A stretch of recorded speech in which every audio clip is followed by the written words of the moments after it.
전원일기, 지금으로부터 수십 년 전에 시작된 그 드라마의 주인공으로 나왔던 김혜자 씨가 있습니다. 아마 이분을 모르는 분들은 아마 거의 없을 겁니다. 요즘 태어난 아이들은 잘 모르지만 저 때만 하더라도 모르는 사람이 하나도 없는 국민 어머니 배우입니다. 이 김혜자 씨가 유명한 배우로서 많은 명성과 또 인기와 재물을 가지고 살았던 사람입니다. 그러나 그 김혜자 씨는 꽃으로도 때리지 말라라는 자기가 쓴 그 책에서 많은 명성과 인기와 재물이 있었지만 삶의 의미와 가치를 알지 못한 채 허무함에 시달렸다고 자신이 쓴 책에서 고백하였습니다.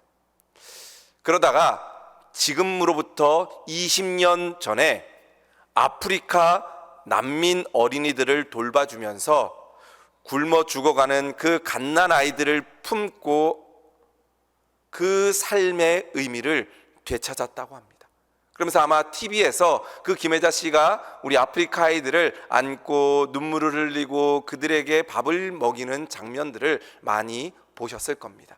그전에는 많은 부와 명예를 가지고 있었지만 삶의 의미를 느끼지 못했지만 그 20년 전에 그 아프리카 아이들을 끌어안고 그들에게 사랑을 나누어 주며 참된 삶의 의미를 깨닫게 됐다라고 고백했던 것입니다. 이 세상의 명예와 재물과 인기는 우리에게 참된 행복을 주지 못하는 것 같습니다. 쾌락은 주지만 잠깐 기쁨을 느끼게는 해주지만 영원한 안식과 참된 행복을 주지 못하는 것이 바로 이 세상의 것들입니다. 그곳에는 진정한 가치와 비전도 없습니다. 소유하면 소유할수록 더 허무하고 알면 알수록 더 번민에 빠지는 것이 이 세상의 것이다 라고 생각됩니다. 우리는 지금 이 시대를 극단적인 이기주의 시대를 살고 있다라고 이야기합니다. 자기 중심으로 살아가는 시대가 바로 이 시대입니다. 믿음도 자기 중심으로 하는 경우들이 종종 있습니다. 하나님도 때로는 자기가 가르치려고 합니다. 하나님, 증거를 보여주세요. 그래야 내가 믿죠. 하나님, 이 말씀은 틀렸습니다. 나는 그렇게 생각 안 합니다. 지금 어떤 시대인데 하면서 하나님도 자신이 가르치려고 드는 그러한 시대가 바로 지금 우리가 살고 있는 우리 중심, 자기가 기준이 되는 그러한 시대인 것 같습니다. 믿음 생활도 나의 유익을 위해서 하는 경우가 있습니다. 은혜를 받는 것도 나의 만족을 위해서 은혜를 받으려고 합니다. 축복받는 것도 내 소원을 이루기 위해 축복을 간구합니다. 때로는 기도를 하는 것도 나를 위해서 기도할 때가 많이 있습니다.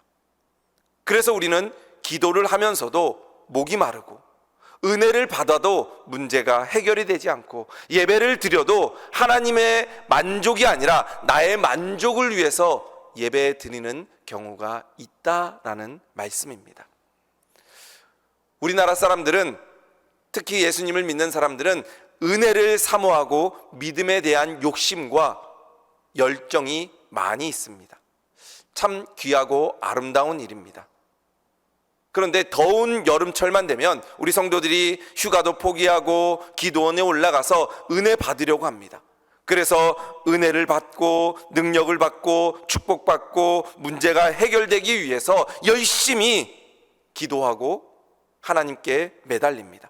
목이 터져라, 목이 쉴 정도로 기도합니다. 능력을 달라고, 은혜를 달라고, 방언을 달라고, 축복을 달라고. 그러나 무엇을 위한 것인지, 그 은혜 받고 축복받는 것이 누구를 위한 것인지, 또 그것을 어디에 쓰려고 하는지 묻고 싶습니다. 은혜를 받고 축복을 받고 그것을 받아서 무엇을 할 것인지, 나만 배부르고 나만 잘 살면 그걸로 땡, 그게 아니라라고 예수님께서는 말씀하고 계십니다.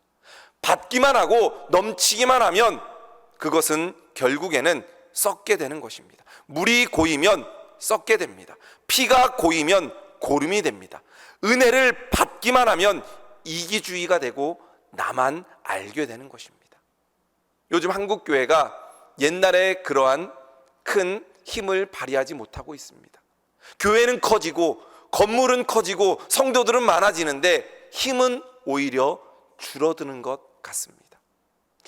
저는 그 이유가 바로 이런 것 때문이 아닐까 생각하게 됩니다. 성도들은 넘치고 교회마다 건물은 커지고 돈은 넘치지만 흘려보내지 않고 교회만 성도들끼리만 잘 되려고 하기 때문에 오히려 능력이 부족하고 은혜가 부족한 모습이 지금 교회의 현실이 아닌가 생각하게 됩니다. 우리 울산 충성교회는 그런 교회가 아니라 하나님께 받은 은혜를 다른 모든 사람들에게 흘려보내고 나누어 줄 수 있는 우리 교회 되기를 주님의 이름으로 축복드립니다. 인생은 길지 않습니다. 저도 인생의 절반도 아직 달려오지 않았다 생각하는데 우리 성도님들은 아마 더 많은 인생을 살아왔기 때문에 인생이 짧다라고 느끼는 분들이 많이 있을 겁니다. 앞으로 지금까지 살아온 날보다 남은 날이 더 짧은 분들이 많이 있을 겁니다. 그렇다면 우리가 어떻게 하면 그 큰 은혜를 받을까, 이제 받는 것에 집중하는 것보다 지금까지 주신 하나님의 은혜, 저도 하나님께 받은 은혜가 많이 있지만 아마 우리 성도님들도 하나님께서 내게 주신 은혜가 많습니다 라고 고백하는 분들이 많이 있을 겁니다. 그러면 이제는 하나님 그 은혜를 주옵소서라고 기도하기보다는 하나님 이 받은 은혜를 어떻게 하면 나누고 살 수 있을까요? 라고 기도할 수 있는 우리 성도들 되시기를 주님의 이름으로 축복드립니다. 진짜 은혜는 받는 것보다 줄 때 은혜가 넘치게 됩니다. 사랑도 받을 때보다 주는 사랑이 더 감사가 넘치고 더 귀한 사랑입니다.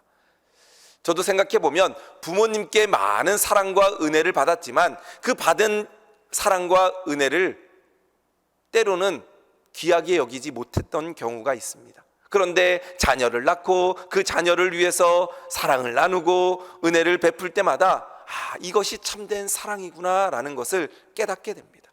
하나님의 사랑도 마찬가지입니다. 우리가 하나님의 사랑과 은혜를 많이 받았지만 그 은혜를 받을 때도 감사하지만 그 받은 은혜를 나눌 수 있을 때 참된 사랑과 은혜가 더 넘치게 될 줄로 믿습니다. 모래를 손에 쥡니다. 그리고 그 손에 쥔 모래를 더 움키면 움킬수록 그 모래는 빠져나가게 되어 있습니다. 저는 하나님의 은혜가 이것과도 같습니다. 하나님이 주신 은혜를 내가 꽉 잡아지려고 더 쥐는 순간 그 하나님의 은혜는 빠져나가게 되어 있습니다. 오히려 힘을 빼고 함께 나눌 때 그 하나님의 은혜가 더 넘치게 되는 것입니다.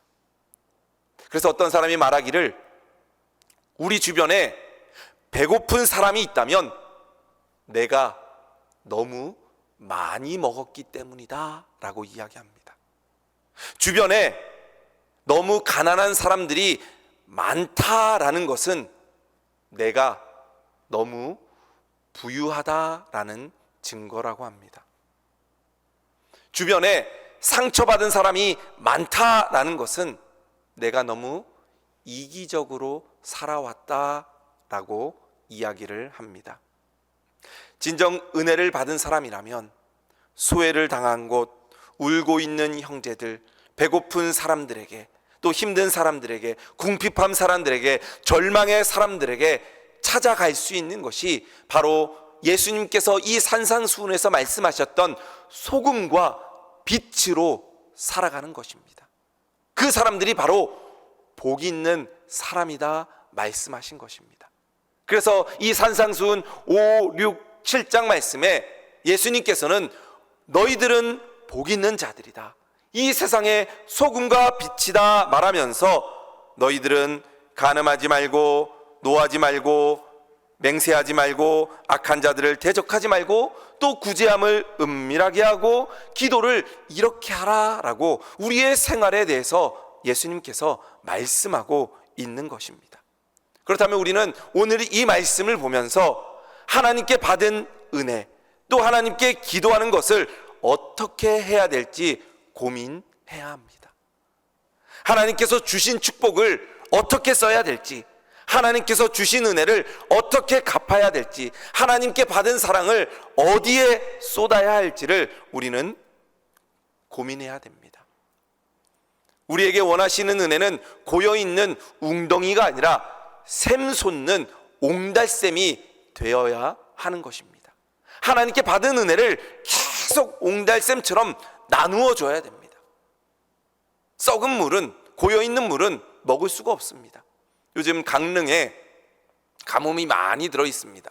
그래서 강릉 주변에 있는 저수지의 물을 퍼다가 이제 식수로도 공급한다고 합니다. 근데 어제 우리 강릉의 고향이었던 집사님 말씀드리니까 그 주변에 있는 저수지가 하나가 있는데 그 저수지는 물을 사용할 수가 없다고 합니다. 왜냐하면 그 옆에 소들을 많이 키우는 그러한 농장이 있는데 그 농장에서 이제 소들이 이렇게 부유물들이 내려와서 그 물은 먹을 수가 없다고 합니다.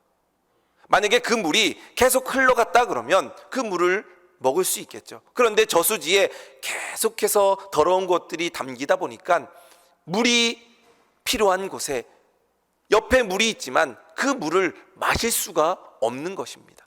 왜냐하면 계속 받기만 했기 때문에 그 물이 더러워졌다라는 것입니다. 우리는 할 수 있는 대로 나눌 수 있는 하나님께 받은 사랑과 은혜, 그 구원의 은혜를 나눌 수 있기를 주님의 이름으로 축복드립니다. 하나님의 나라가 확장되고 축복이 이 땅뿐만이 아니라 하늘에 쌓일 수 있도록 이 세상의 소금과 빛으로 살아가는 것이 바로 주님께서 우리들에게 말씀해 주신 복 있는 삶입니다. 그런 사람들에게 하나님께서는 오늘 말씀에 그렇게 나누는 사람들, 그렇게 기도하는 자들에게 하나님께서는 갚아주신다 말씀합니다. 이 세상에서 사람들에게 갚는 그러한 은혜를 누리는 것이 아니라 하나님이 직접 갚아주신다 말씀하고 있습니다. 하나님이 갚아주시면 우리가 나누었던 것보다 수천 배, 수만 배 더 큰 은혜와 축복을 우리들에게 나눠 주실 줄로 믿습니다. 그렇다면 하나님께서 갚아주시는 은혜를 받기 위해서 우리는 어떻게 해야 되는지 오늘 말씀을 통해 함께 은혜를 나누고자 합니다. 하나님께서 갚아주실 때 우리는 어떻게 살아가야 되냐? 첫째는 은밀하게 해야 합니다. 은밀하게 할 때 하나님께서 갚아주십니다. 오늘 1절 말씀에 보면 사람에게 보이려고 그들 앞에서 너희 의를 행하지 않도록 주의하라 말씀합니다. 다른 사람에게 구제할 때 사람에 보이려고 하지 않도록 조심하라 라고 이야기합니다. 사람에 보이려고 하는 것은 하나님께서 갚아주시지 않는다 말씀합니다. 또 5절 말씀에 또 너희는 기도할 때 외식하는 자와 같이 하지 말라. 그들은 사람에게 보이려고 회당과 큰 거리 어귀에 서서 기도하기를 좋아하느니라 말씀합니다. 기도할 때도 외식하는 자들과 같이 사람에 보이려고 하지 말라라고 말씀합니다. 구제를 할 때도 기도를 할 때도 가장 중요한 것이 사람에게 보이려고 하지 말라라고 말씀합니다. 즉 은밀하게 하라 말씀합니다. 우리는 이 말씀을 들을 때마다 때로는 마음에 찔리는 경우도 있습니다. 이 말씀이 우리를 부끄럽게 하는 때가 있습니다. 하나님보다 때로는 사람에게 보이려고, 사람에게 칭찬을 받으려고, 또 사람에게 인정을 받으려고 신경을 많이 쓰는 것이 바로 우리의 모습입니다. 저도 목회하면서 하나님께만 충실하고 잘해야 되겠다라고 기도하고 다짐하지만 때로는 인간인지라 사람에게 잘 보이고 싶고 사람에게 잘하고 싶은 마음이 생깁니다. 그러나 그것이 아니다라고 하나님께서 말씀하고 있습니다. 하나님에게 돌려드리는 기도조차, 또 때로는 우리가 드리는 헌금과 봉사와 구제, 이 모든 것이 사람에게 보이려고 하는 것이 아니라 하나님께만 하는, 은밀하게 할 수 있는 우리의 헌신과 우리의 사랑이 되시기를 주님의 이름으로 축복드립니다. 사람들이 몰라줘도 하나님만 아시면 족합니다. 그 고백이 우리의 고백이 되기를 주님의 이름으로 축복드립니다. 사람에게는 세 가지 본능이 있다고 합니다. 먼저는 소유욕입니다. 내가 가지려고 싶어하는 그러한 욕심입니다. 두 번째는 무언가 되려고 하는 욕심입니다. 내 이름을 내고 정치적으로도 갖는 그러한 욕망입니다. 세 번째는 보이고 싶어하는 욕망입니다. 인정받으려고 하고 칭찬받으려고 하고 존경받고 싶어하는 그러한 본능입니다. 이것은 사람의 본능입니다. 그런데 예수님 믿는 사람들은 이런 것들을 하지 않고 정말 살아계신 하나님, 우리를 구원해 주신 그 하나님께 잘 보일 수 있는, 그래서 사람들에게 보이려고 하는 것이 아니라 하나님만 만족시켜 드릴 수 있는 우리 성도들 되시기를 주님의 이름으로 축복드립니다. 선한 사마리아인의 비유가 있습니다. 어떤 분이 이 선한 사마리아인의 비유에 대한 글을 썼는데 짧은 글이지만 그 글이 저의 마음을 울렸습니다. 만약에 이 선한 사마리아인이 여리고로 가는 그 골짜기, 그 산길, 사람들이 많이 다니지 않는 그 길에서 강도를 만난 것이 아니라 많은 사람이 오고 가는 그 큰 길에서 이 강도를 만났다면 과연 제사장과 레위인이 그냥 지나쳤을까라는 그러한 질문입니다. 여러분들은 어떻게 생각하십니까?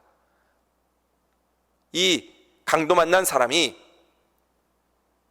큰 길거리에서 많은 사람이 오고 갈 때 강도를 만났다면 제사장과 레위인 어떻게 했을까요? 팔 걷어붙이고 많은 사람이 볼 수 있도록 아마 자신의 있는 힘을 최대한 다해서 그 강도 만난 사람을 도왔을 것입니다. 그 모습이 과연 우리의 모습은 아닌지, 때로는 나의 모습은 아닌지 우리는 되돌아봐야 합니다. 예수님 믿는 사람이라면 선한 사마리아인과 같이 아무도 보지 않을지라도 그 사람을 위해 사랑을 베풀 수 있는 그 사람이 되시기를 주님의 이름으로 축복드립니다. 주님은 그런 자들에게 이렇게 말씀하십니다. 2절 말씀에 그들은 자기 상을 이미 받았느니라. 사람들에게 보이려고 하는 사람들은 그 상을 이미 다 받았습니다. 그래서 하나님께서 갚으실 것이 없습니다. 그래서 그 사람들은 하나님께서 주실 것이 없다라고 이야기합니다. 여러분들은 그 상을 이미 다 받은 사람입니까? 하나님께서 주실 그 상이 있는 분들이십니까? 우리의 모습을 생각하기 바랍니다. 영국 군인 찰스 조지 고든 장군이라는 분이 있었습니다. 이 사람은 영국에서 존경받는 사람입니다. 영국뿐만이 아니라 심지어는 적군들에게도 존경을 받았던 그러한 장군입니다. 그 중국에서 아편 전쟁 이후에 청나라에서 벌어진 태평천국의 난을 진압했던 사람이고 청나라 황제의 치하를 받기도 했고 또 영국 식민지였던 이집트와 수단에 총독을 지냈던 장군이 바로 고든 장군입니다.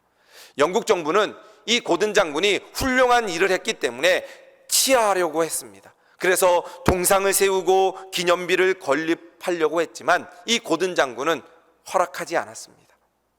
또 직위를 수여하고 많은 포상금을 지급하려고 했지만 이 고든 장군은 거절했습니다. 할 수 없이 영국 정부는 메달을 만들어서 그 메달을 이 장군에게 수여했습니다.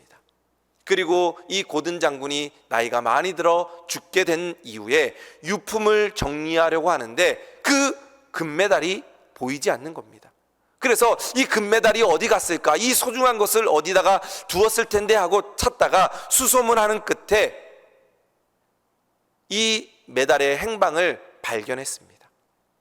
이 고든 장군이 이 맨체스터에 대흉년이 들었을 때 그 금메달을 녹여서 굶주린 자들을 위해서 구제했던 것입니다. 그리고 이 고든 장군은 그 이야기를 일기장에 쓰면서 이렇게 기록했습니다. 나는 이 세상에서 가장 귀하게 여기던 그 선물을 그리스도께 바쳤다. 아무도 모르게 가장 중요한 것을 예수님께 바쳤던 것입니다. 바로 이것이 은밀한 중에 하는 것입니다. 선행은 사람을 의식하지 말고 오직 하나님을 향해야 합니다. 나의 물질도 건강도 은혜도 그 모든 것이 다 하나님의 축복이기 때문에 사람에게 그것을 갚는 것이 아니라 하나님께 하는 것입니다. 내가 받은 은혜를, 하나님께 받은 은혜를 하나님께 갚는 것입니다. 사람에게 갚는다고 생각하면 안 됩니다. 그 사람에게 행하는 것이지만 하나님께 갚는다 생각하는 것입니다. 기도도 마찬가지입니다. 우리의 기도가 사람에게 보이려고 하는 것이 아닙니다. 우리의 기도는 하나님께 드리는 것입니다. 사람이 몰라줘도 괜찮습니다. 그래서 하나님만 알아주시면 되는 겁니다. 그래서 골방에 들어가서 문을 닫고 은밀한 중에 계신 하나님께 기도하라 말씀하는 것입니다. 바리새인과 서기관들은 사람들이 많이 보는 앞에서만 기도했던 사람입니다. 그래서 예수님께서는 그들에게 거짓 믿음이다 말씀합니다. 은밀한 중에 하나님만 바라보며 기도할 수 있는 우리 성도들 되시기를 주님의 이름으로 축복드립니다. 바로 은밀한 중에 구제하며 기도하는 것, 그 사람들에게 하나님께서는 갚으신다 말씀하고 있습니다. 여러분들도 은밀한 중에 하나님께 받은 은혜를 나누며 또 나의 모든 소원을 하나님께만 기도하며 하나님께 영광 돌릴 수 있는 우리 모든 성도들 되시기를 주님의 이름으로 축복드립니다. 두 번째는 갚으시는 그 하나님께서 어떻게 하면 우리들에게 은혜를 갚아주시냐, 바로 하나님께서 보신다라는 마음으로 해야 된다라는 것입니다. 이 보신다는 말은 아신다는 말로 번역할 수 있습니다. 우리가 행하는 일을 하나님께서 보시고 다 알고 계시는 겁니다. 이 세상의 모든 사람들이 알아주지 않을지라도 하나님이 알아주시면 그걸로 끝입니다. 그것이 최고입니다. 사람들이 몰라줄지라도 하나님이 아시면 그걸로 족한 것입니다. 반대로 이 세상 사람들이 다 알아줘도 하나님이 알아주시지 않는다면 그것은 아무것도 아닙니다.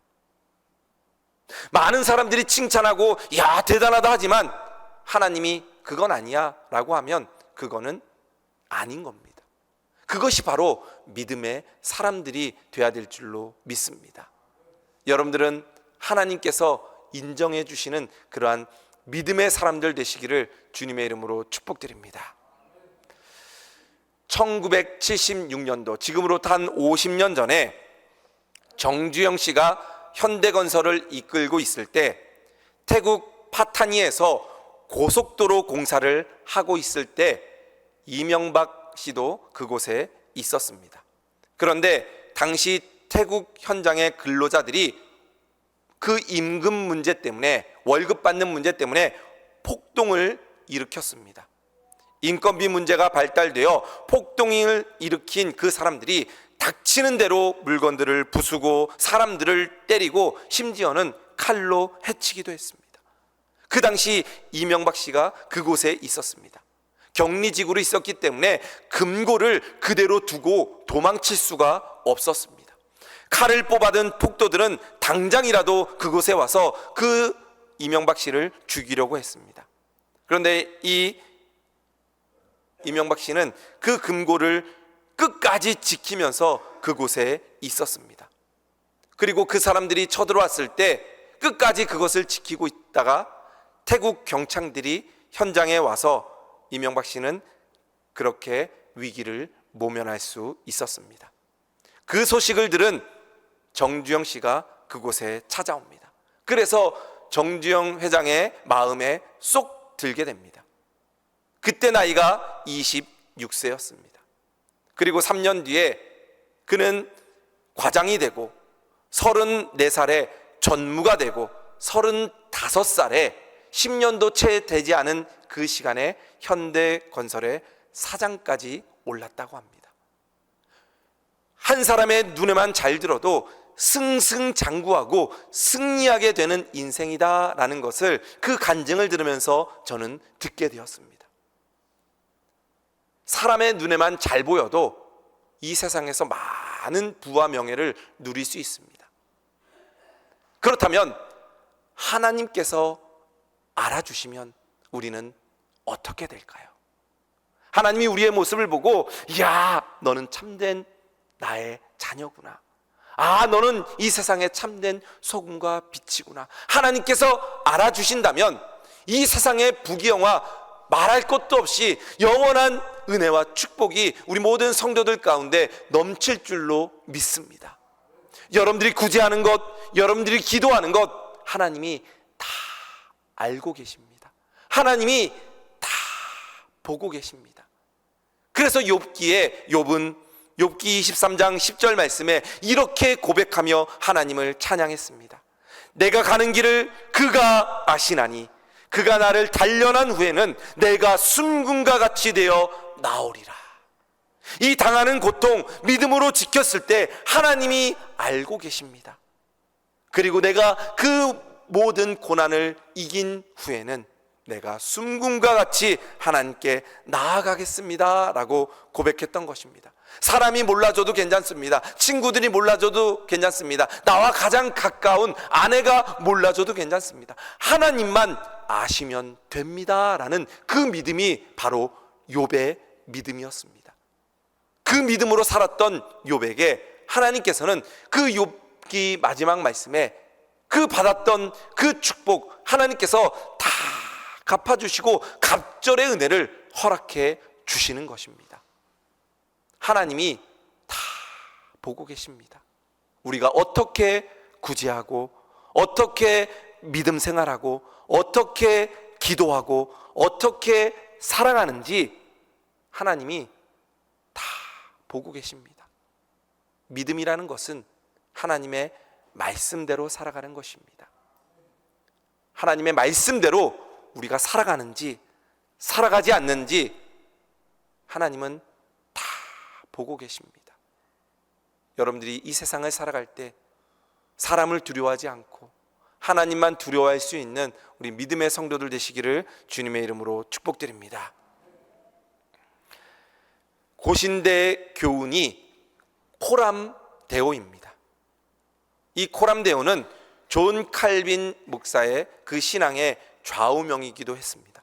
이 코람데오는 하나님 앞에서라는 뜻입니다. 예수님을 믿는 사람들이 매 순간 하나님 앞에서의 삶을 살아가야 됩니다. 아무도 없을 때도 하나님 앞에 있는 삶이다 생각하며 그 삶을 살아가는 것입니다. 나 혼자 있을 때, 아무도 보지 않을 때 정말 하나님의 말씀대로 하나님 앞에서의 삶을 살아가는 사람들이 믿음의 사람이다 라고 말씀하고 있습니다. 그것이 바로 코람데오의 삶입니다. 하나님이 다 보고 계십니다. 하나님은 다 아십니다. 우리 성도들이 코람데오의 삶을 살아갈 수 있는 우리 모든 성도들 되시기를 주님의 이름으로 축복드립니다. 마지막으로 이 모든 것을 하나님께서 다 갚으신다 말씀하고 있습니다. 오늘 본문 말씀 4절 말씀에 보면 이렇게 말씀합니다. 내 구제함을 은밀하게 알아. 은밀한 중에 보시는 너의 아버지께서 갚으시리라. 아버지께서 갚으신다. 그 구제한 것을 하나님이 갚으신다 말씀합니다. 잠언 19장 17절 말씀에 가난한 자를 불쌍히 여기는 것은 여호와께 꾸어드리는 것이니 그의 선행을 그에게 갚아 주시리라. 가난한 자에게 하는 것, 그것이 바로 하나님께 꾸어드리는 것입니다. 가난한 자에게 하는 것이 하나님께 하는 것입니다. 그리고 그것을 하나님께서 갚아주신다 말씀하고 있습니다. 누가복음 6장 38절에도 주라, 그리하면 너희에게 줄 것이니 곧 후히되어 느르고 넘치도록 하여 너희에게 안겨주리라 말씀하고 있습니다. 주라, 그러면 하나님께서 더 많은 것으로 우리들에게 안겨주신다 말씀하는 것입니다. 하나님께서 갚아주신다라는 말씀입니다. 기도도 마찬가지입니다. 우리가 하는 그 기도도 진실하게 기도할 때 하나님께서 갚아주십니다. 오늘 읽은 말씀 6절 말씀에 너희는 기도할 때 내 골방에 들어가 문을 닫고 은밀한 중에 계신 내 아버지께 기도하라. 은밀한 중에 보시는 내 아버지께서 갚으시리라. 바로 하나님께서 그 기도하는 것을 들으시고 갚아주신다라는 말씀입니다. 제가 종종 돈이 없을 때 우리 아이들에게 돈을 빌립니다.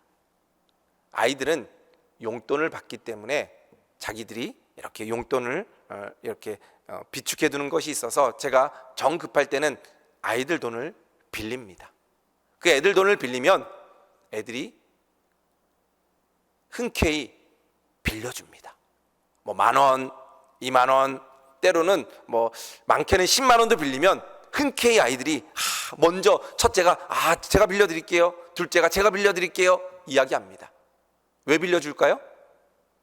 갚을 때 제가 더 많이 주기 때문입니다. 10,000원 빌렸으면 2만 원 주고 5만 원 빌렸으면 뭐 7만 원 주고 더 주기 때문에 애들이 서로 빌려주려고 합니다. 저는 이 말씀이 그 말씀이라고 생각합니다. 가난한 자들에게 또 하나님께 기도하는 이 모든 것이 하나님께서 갚아주신다고 했습니다. 그러면 더 뿌려야 됩니다. 하나님께서 갚아주실 때 더 많이 갚아주시기 때문에 더 많이 하면 할수록 사람들이 몰라줘도 하나님이 아시기 때문에 하나님이 갚아주시기 때문에 서로 하려고 해야 되는 것입니다. 바로 그것이 예수님께서 말씀하시는 오늘 말씀입니다. 미국의 록펠러라는 분이 있습니다. 아마 많은 이야기를 들어서 모르는 분이 없을 겁니다. 1830년부터 1930년까지 100세를 살았던 그러한 분입니다. 억만장자였습니다. 그의 음성은 허스키했고 체격은 큰 편이었습니다. 젊은 시절 돈을 많이 벌어서 큰 부자가 되었습니다. 수단 방법을 가리지 않고 때로는 다른 사람들을 해롭게 하면서 돈을 벌었던 사람입니다. 33살에 백만장자가 되었고 43살에 세계에서 가장 큰 회사의 회장이 되었으며 53살에는 세계에서 가장 부자가 되었습니다. 세계에서 단 한 사람의 억만장자가 바로 이 록펠러였습니다. 그런데 그가 불행하게도 53살에 알로페시아라는 불치병에 걸리게 되었습니다. 그의 육중한 몸은 바람 빠진 풍선처럼 줄어들기 시작했고 폐인이 되었습니다. 의사가 진단하기를 1년을 넘기지 못할 것입니다. 사망 선고를 내렸습니다. 그가 돈을 벌면서 많은 사람들에게 피해를 끼치고 인심을 잃었기 때문에 주변에 있는 많은 사람들이 그 록펠러가 죽기를 바랬습니다. 신문사에서도 앞다투어 그가 죽으면 신문에 기재할 그 내용들을 미리 다 써놨습니다. 록펠러는 이런 상황 가운데 자신의 인생을 정리하기 시작했습니다. 며칠 동안 잠을 자지 못하고 자신이 지금까지 살아왔던 인생을 되돌아봅니다. 천국 갈 때는 한 푼도 가지고 가지 못하고 한다는데 내가 지금까지 너무 돈만 벌려고 하고 나만 위해서 살았던 것 같다. 이제는 나의 삶을 정리하면서 나누어 줄 수 있는 삶을 살아야 되겠다 결단했습니다. 그래서 자신이 가지고 있던 그 재산들을 교회를 기증하고 교회를 세우는 일을 했습니다. 또 가난한 사람들에게 나누어 주는 일을 했습니다. 록펠러 재단을 세우고 전 재산을 기증합니다. 그리고 그 재원을 가지고 선한 곳에 돈을 보냅니다. 교회에 오르간도 기증하고 도서관도 세우고 학교도 세우고 연구 사업도 하게 합니다. 또 아픈 사람들을 위해 또 약을 개발하는 그러한 일들도 하게 됩니다. 그 가운데 페니실린이라는 약도 개발하게 되는 것입니다. 나누어주며 살아갈 때 그 록펠러가 행복을 찾기 시작합니다. 참된 보람을 가지기 시작합니다. 참된 하나님이 주시는 은혜와 축복을 누리며 살기 시작합니다. 그전에는 나만 위해서 살았다면 이제는 나누어주는 삶을 살기 때문에 참된 하나님의 은혜와 은총이 넘치기 시작합니다. 그가 어떻게 되었을까요? 1년 뒤에 죽겠다고 했던 그 의사의 진단을 뒤로 하고 그는 그 뒤로도 40년을 넘게 살게 되었습니다. 히스기야가 15년 동안 생명을 연장했던 것보다 3배가 넘게 그가 100세까지 살게 되었던 것입니다. 하나님이 갚아주십니다. 사람들은 몰라도 이 세상에서는 우리가 많은 것을 얻지 못했을지라도 하나님께서 갚아주십니다. 구제하는 것, 기도하는 것, 그 모든 것을 하나님께서 다 보고 계시고 갚아주신다 말씀하고 있습니다. 그것이 바로 복받은 사람의 모습이고 이 세상에 소금과 빛이 되는 그리스도인의 모습이다라고 예수님께서 오늘 산상수훈 말씀에서 하나님께서 우리들에게 말씀하고 있는 것입니다. 우리 성도들은 오늘 이 말씀을 통해 참된 은혜와 참된 행복을 찾는 우리 성도들 되시기를 주님의 이름으로 축복드립니다. 오늘 말씀을 통해 우리가 구제하고 기도할 때 은밀하게 하라. 사람에게 보이려고 칭찬받으려고 하는 것이 아니라 은밀하게 하라 말씀합니다. 그것을 하나님께서는 다 보고 계신다 말씀하고 있습니다. 우리가 구제하는 것, 우리가 기도하는 것, 정말 이것을 내가 받은 은혜를 하나님을 사랑하는 마음으로 하고 있는지 아니면 사람에게 보이려고 하는 것인지 하나님이 다 보고 계신다 말씀하고 있습니다. 그리고 하나님께서는 그 보신 것을 통하여 갚으신다 말씀하고 있습니다. 오늘 이 말씀을 기억하면서 우리 성도들이 이 세상을 살아가며 하나님께 그 많은 은혜와 축복을 받은 것을 이제는 은밀하게 또 하나님이 보신다는 그 마음으로 우리가 하나님께서 갚아주신다는 그 은혜와 소망을 품고 이 세상에 소금과 빛으로 살아갈 수 있는 참된 그리스도인들 되시기를 주님의 이름으로 축복드립니다.